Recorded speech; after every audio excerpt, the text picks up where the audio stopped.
Assalomu alaykum azizlar. Bugun sal keskinroq gapiraman.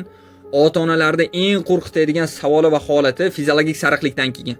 Bu bolam endi invalid bo'lib qolmaydimi degan savoli. Video davomida bolangiz invalidlikka qarab ketayotganlik o'zi belgilari va holatlari haqida men gapirib berishga harakat qilaman. Eng oxirgi belgi eng yomon xabar hisoblanadi.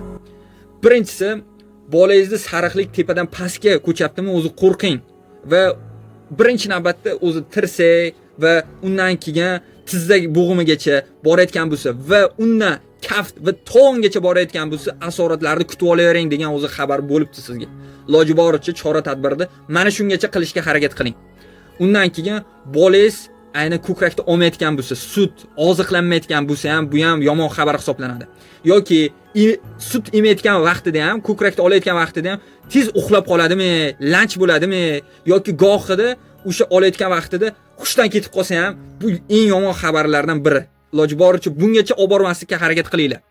Keyingisi bu lanchlik. Bolangiz kundan kunga lanch bo'lib ketaveradi va bolam deb misol uchun o'sha oyog'ini, qo'lini ko'tarayotgan bo'lsangiz, tashavoradi. Xuddi misol uchun lattaga o'xshab tashavoradi. Bolangiz qanaqadir lanch bo'lib ketaversa, bu ham yomon ko'rsatkich hisoblanadi. Keyingisi oddiy emas, qanaqadir boshqacha ovozlar, qichqirishlar va tonlari o'zgarib ketayotgan bo'lsa, bundan ham qo'rqing. Chunki chaqaloqda holi tili chiqmagan. Ona, aya misol uchun, xuddi dada misol uchun, men bu yorim og'rib ketyapti deganda, qanaqadir boshqacha ovozlar chiqarayotgan bo'lsa yoki yig'isi boshqacha bo'layotgan bo'lsa, bu ham sizga o'zi darakchi bo'libdi. Iloji boricha harakatingizni ertaroq ko'ring. Undan keyingisi esa o'zi tirishishlar paydo bo'layotgan bo'lsa, ya'ni sudirgi deymiz biz rus tilida, qanaqadir mushaklari titrab qoladi yoki o'zi titrab qoladi yoki ko'ziga qaraydigan bo'lsangiz qorachig'i o'ynab qoladi, nistagim holati yoki tepaga qarab ketib qolaveradi. Mana shu ham o'zi belgisi bo'libdi, что miyaga o'tyapti u narsa. Ya'ni bilirubin miyaga o'tib bo'lyapti, ya'ni toksik bilirubin.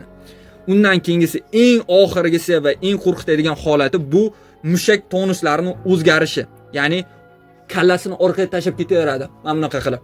Orqaga tashlaydigan bo'lsa ham mana shu ham yomon holat hisoblanadi va eng oxirgi va qo'rqitadigan holati bu komonga o'xshab yoyilish, mana bunaqa qilib egiladi bola.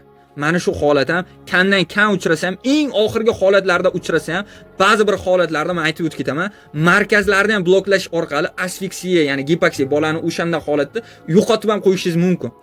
O'shaning uchun o'sha DTP bo'lishligi, qulog'iga ta'sir qilib yoki invalidlikka olib bormaguncha iloji boricha shungacha xabarlar bo'lyaptimi, bolangizda o'zi sariqlik paydo bo'lyaptimi, o'shangacha harakatingizni boshlayverishni tavsiya beraman. Sog' salomat bo'linglar.